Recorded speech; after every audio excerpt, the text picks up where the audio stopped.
welcome back. It's good to see you again. Now, today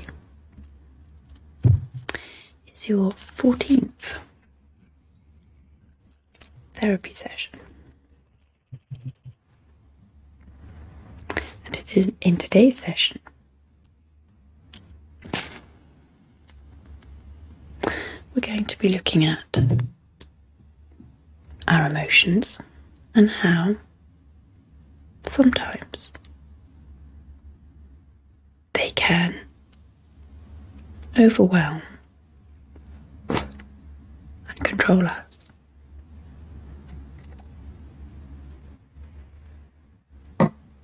And if we discover that that is what is happening, I'm going to show you what you can do about it.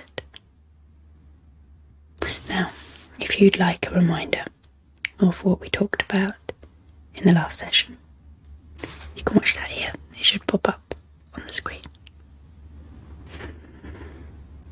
Let's begin by spending a little time thinking about how your week has been. Now, I've asked you to keep a diary for me where you record how you feel and important thoughts that pop up that you feel might have triggered those feelings. Is that it there? Okay, can I take a quick look? Thank you. Okay, so it's... Okay, so... I can see there are some days where you're getting on better than other days. And there's also some experiences here that I think we can use in today's session. Understand them a little more, and that will of course enable us to make some changes.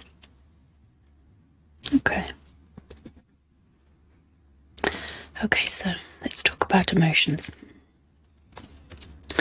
So, in their pure form, emotions are neither good nor bad. They are signs, signals. They enable us to, or help us to navigate through life. They all serve a function. So, happiness encourages us to do more of whatever it is that is making us feel happy, which is good for our well-being. Anxiety prepares us for challenges and helps us to deal with danger. Sadness slows us down and pulls our focus inwards to enable us to adjust to changes that have happened. And anger motivates us to protect ourselves, to remove ourselves from situations where we may be being harmed or may risk being harmed. So, emotions are important. Now, a few weeks ago, you might remember, we talked about the link between thoughts and emotions, or thoughts, feelings. So I'm just going to draw you a diagram.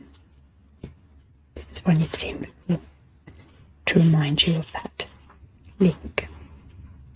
And what we were saying is that it is not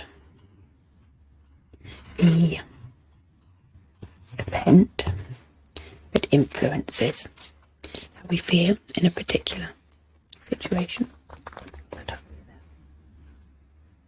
It's the thought that we have about it that influences how we feel. So, positive thoughts lead to positive feelings, and negative thoughts to negative feelings. Okay, so we've already looked at that. That's not what we're looking at today. That's just a quick reminder. What we're going to look at today is this arrow here. This arrow here. From feelings to thoughts. Because it's interesting. I'll give you that to take away. It's interesting when we are in a particular emotion, feeling a particular thing. For example, anxiety. So we're in the middle of a big worry about something. It's much easier to then access similar thoughts. So an anxious thought, let's get the diagram back. An anxious thought here may have triggered an anxious feeling.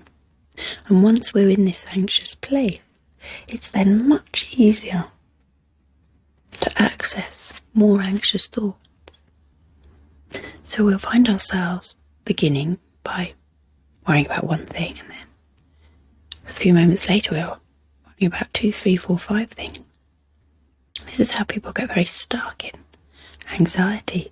This works too with depression and low mood. Once you're in a dark place where there's lots of negativity, it's much easier to access thoughts that fit with that mood. On the flip side, the same things happened when we're happy. When you're happy, you'll notice that you don't think about the things that bother you at other times. They just don't enter your mind.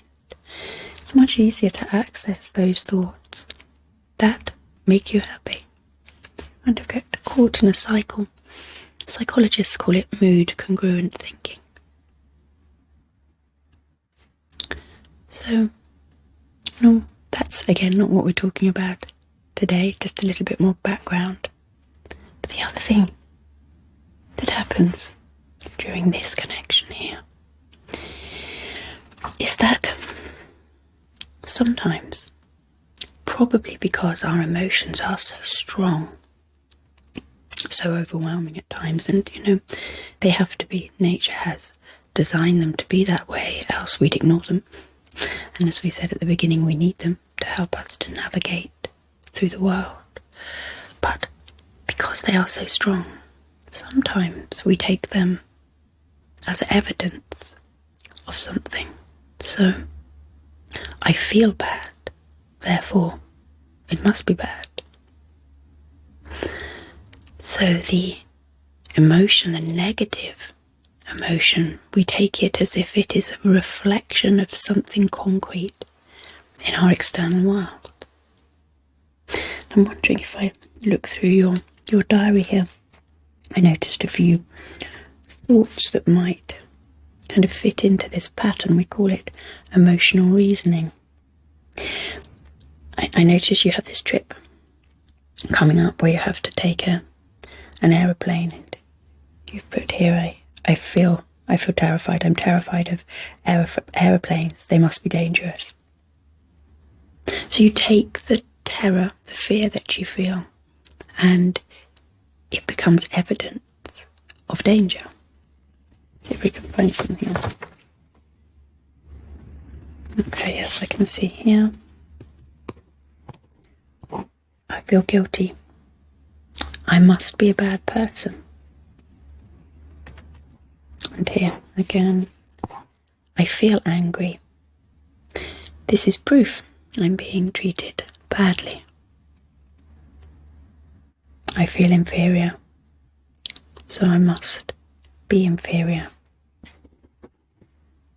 Okay. This is something we all do. And as I said, it kind of makes sense because emotions are so strong. They need to be strong. But when we feel something, it's important to step back a little bit and think about what is going on.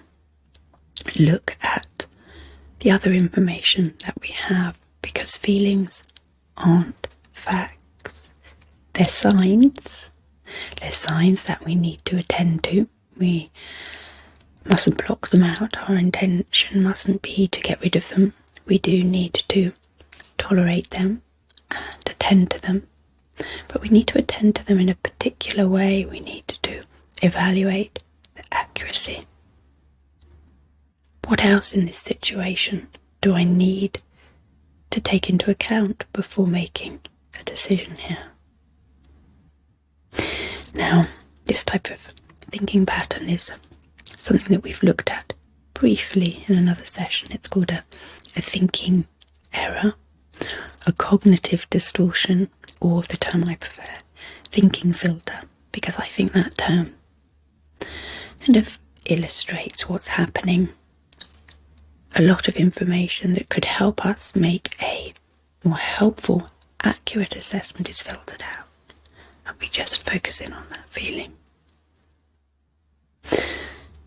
So, what I'd like you to do this week, when you are recording your mood at the end of every day and identifying the thoughts that have triggered or been behind that mood or feeling, I want you to see if you can identify any emotional reasoning, any episodes where you have interpreted a feeling as a fact. And this alone will help you to just step back a little bit and think about what is going on differently.